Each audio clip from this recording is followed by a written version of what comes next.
Bom, Guga, primeiro, obrigadíssima de receber a gente aqui. Esse lugar maravilhoso, aqui é um encanto. Depois vocês vão ver um pouquinho.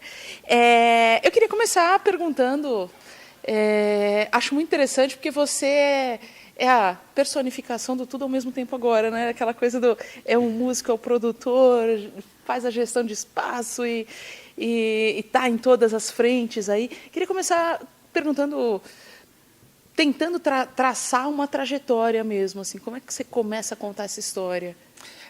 Isso que hoje assim fica uma coisa até bacana assim de fazer várias coisas ao mesmo tempo. Na verdade, na minha vida foi uma coisa um pouco difícil, porque foi uma eu necessidade, não me foi uma sentia escolha. assim, na minha geração era uma coisa mais no começo da minha carreira era uma coisa mais definida, né? Meus amigos que foram virar pintores viraram pintores. Os músicos, nós músicos, a gente se espelhava nos feras, que os caras tocavam muito bem.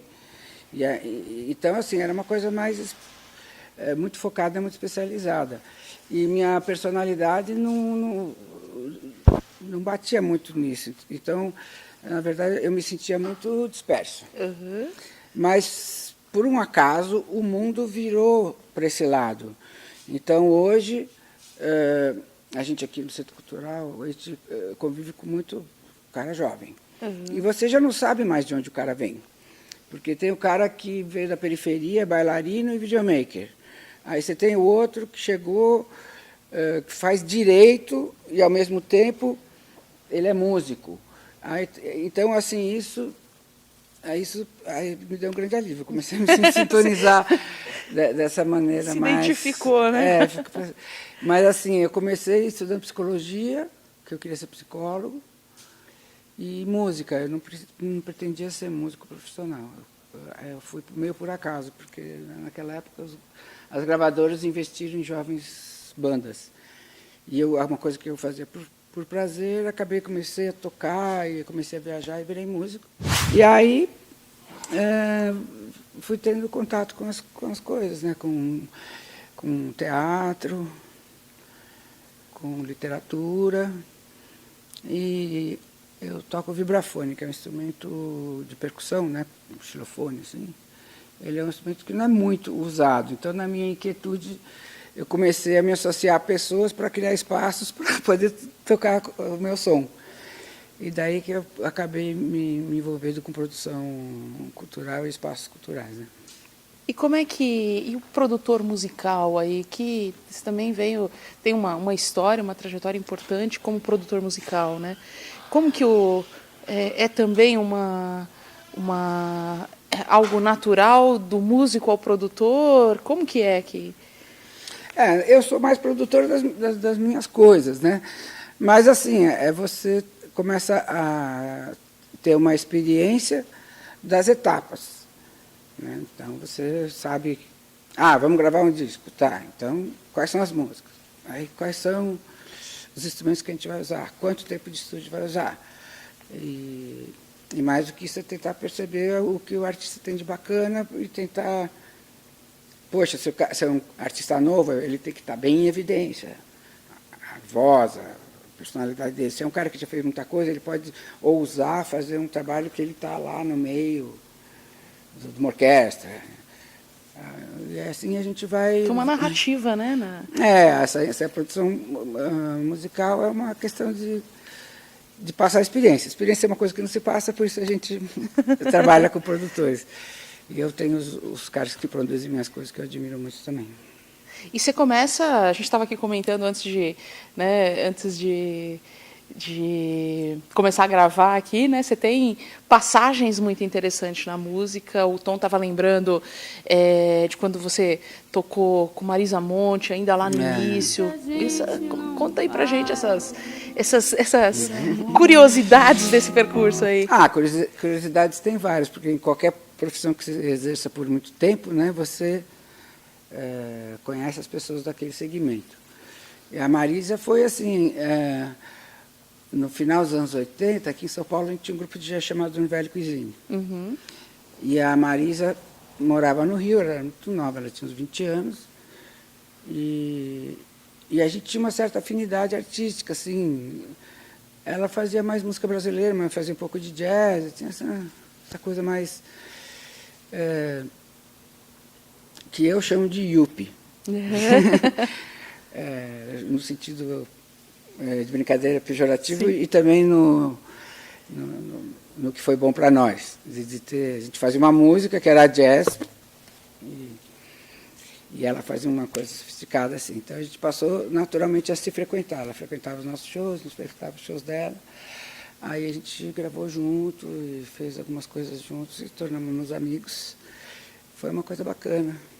E depois dela, o que mais você tem de... A gente tem muitas coisas, assim. A gente gravou disco com produção do Oscar Castro Neves, que era o cara que fazia do João Gilberto. O Caetano fez música especial para nós. A Gal Costa cantou com a gente. E a gente... Só encontros, né? Assim, eu estou falando muito mais desse momento dos encontros do que do cotidiano. Mas são as duas coisas bacanas. O gostoso é você estar no Brasil fazendo música brasileira. E me fala uma coisa, e um espaço como esse aqui surge nesses projetos aí de vida? Como é que vocês criaram essa coisa tão encantadora aqui? Assim, eu já faz um tempo que eu me associei às pessoas do entretenimento e da cultura. Então, primeiro a gente fez o Blém Blém Clube nos anos 90, depois famoso. O Estúdio SP, aí depois fizemos o Graçadil, o Estúdio M. Então foram locais que teve basicamente sempre a mesma função, acolher o novo artista. O nosso trabalho é esse trabalho junto com de acolher e fomentar o novo, né, que é uma característica muito bacana de alguns centros culturais do mundo. Se você pensar em Nova York e Los Angeles, por exemplo. Nova York tem muita casinha pequena. Los Angeles já tem os nomes mais consagrados. Então você tem essa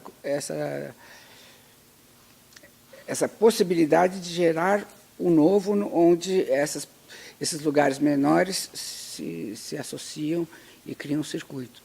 Então, acho que assim, meu trabalho sempre foi nesse circuito alternativo. Não diria underground, porque a gente não é contra nada, mas alternativo, sim. Então, muita gente passou assim desde da Céu, começou lá, a Cibele, o Chico César no Blém Blém. Aí vai, uma lista infinita. Todos esses lugares que você citou trazem esse diálogo com essa nova cena mesmo. Né? Porque São Paulo eu trabalho numa campanha que a gente inventou, que São Paulo é a capital mundial da música. E eu acho que a gente inventou mesmo. É ótimo. É verdade, a gente inventou, fez adesivo, tudo, e a gente tem essa ideia porque realmente... Por exemplo, eu recebi uns músicos estrangeiros hospedados em casa faz um tempo. Vamos fazer alguma coisa. E assim tinha, isso aqui é samba, tem borogodó, isso aqui é forró, isso aqui é jazz, tem big band, tem banda pequena, aí você tem violão clássico. Não é qualquer cidade que é assim. A gente... Aliás, é raro, né? É raro. Mesmo as grandes metrópoles, os gringos ficaram, nossa. Eu falei, aí eu caio a ficha para mim também.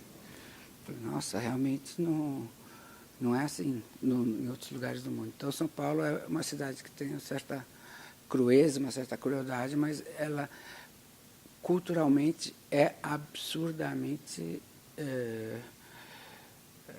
rica. Eu sempre uso o exemplo assim, de quando a gente precisou falar com a banda de pífanos de Caruaru para um evento. E a gente ligou para Caruaru, e aí eles disseram para nós que eles moravam há 40 anos na zona leste de São Paulo. Assim, aí você vai ver, assim, são 26 etnias indígenas convivendo na cidade. Então, São Paulo, além de ter o mundo, tem o próprio Brasil, né? Então, só uma cidade grande consegue criar e absorver esse circuito alternativo. Como é que você encontra o teatro na tua vida? Olha, o teatro foi bem por acaso, porque assim, uma vez, no final dos anos 80, o Naum Alves de Souza me telefonou. Ele ia montar uma peça que era o Nijinsky. Falei, bom, acho que você se enganou, porque acho que você quer falar com o meu irmão, porque tem um irmão ator, o Henrique Streusser, que é ator, foi dos Parlapatões. Ele falou, não, é você mesmo. Eu falei, mas eu não sou ator. Ele falou, não, mas é que eu quero te convidar para fazer teatro. Então, houve essa montagem do Nijinsky e eu tinha alguns textos e tinha preparação corporal. Eu não tinha que dançar exatamente, mas eu tinha que convencer de que eu ficava em pé como um bailarino, que já não é fácil, sentar no chão que nem um bailarino. Tá? E assim, aí eu fiquei muito fascinado pelo teatro, porque como eu peguei o negócio do começo, e o Naum era uma pessoa muito querida, realmente doce, então, e ele estava escrevendo a peça enquanto a gente ensaiava. Então eu vi ele escrever a peça, aí eu vi fazer o cenário, eu vi o treinamento corporal, tudo. E naquela época eu era só músico de instrumento. Aí eu falei, nossa, que coisa incrível, né? Aí meus próximos passos dentro da música foram shows roteirizados, show com figurino, show com iluminação. E depois eu passei a trabalhar muitas vezes com o Zé Passeneto, fazendo uma série de musicais que eu fiz com ele, como diretor musical, às vezes como autor também. E também comecei a fazer dramaturgia, escrever umas coisas de peça, de teatro. Aí eu tive uma peça que virou um livro, eu fui premiado lá na FENSA, né, na Revelação. Então, por fim, depois de velho, eu fui fazer Artes do Corpo na PUC.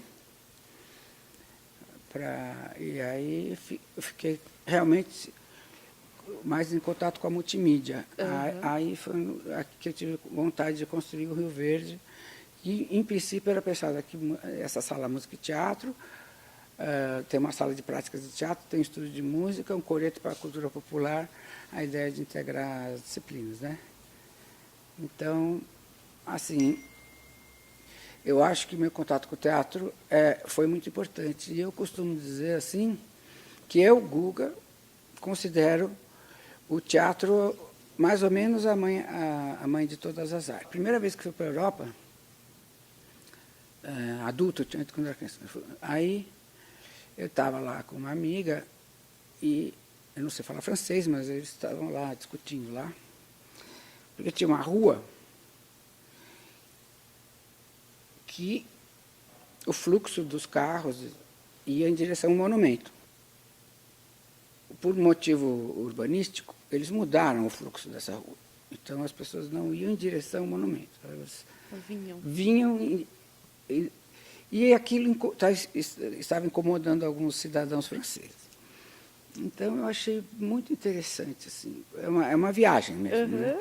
Falei, nossa, mas realmente é muito diferente você andar na rua ou você andar na rua em direção a um monumento, mas é um fato dramático.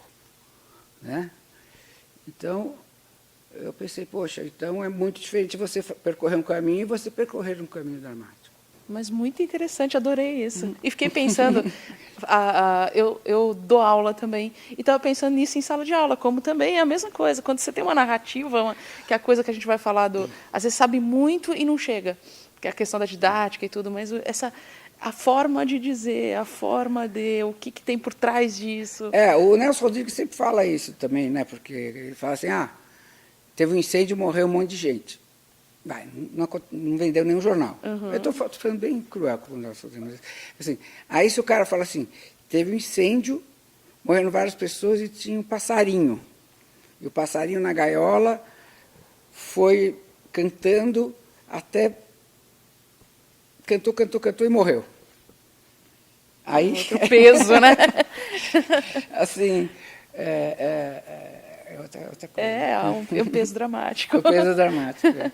Que legal isso. Você sabe que essa nossa conversa vem na sequência da conversa com o Henrique. A gente falou que a gente vai lançar aí o mês da família. Ah, vocês falaram com meu irmão, que legal. Vai vir, coincidentemente, vem na sequência aí. Obrigadíssima por essa conversa, Gugu. Valeu demais. É muito gostoso a gente construir esses olhares, esses caminhos. Obrigado, Bia. É um prazer estar aqui. E o prazer é todo nosso. Sempre. A ideia é que a gente sempre vai tendo essas síncopas de vamos fazer. Aí vamos fazer. Isso que é fantástico. Isso que é sedutor, né? Exato. Obrigada, Guga.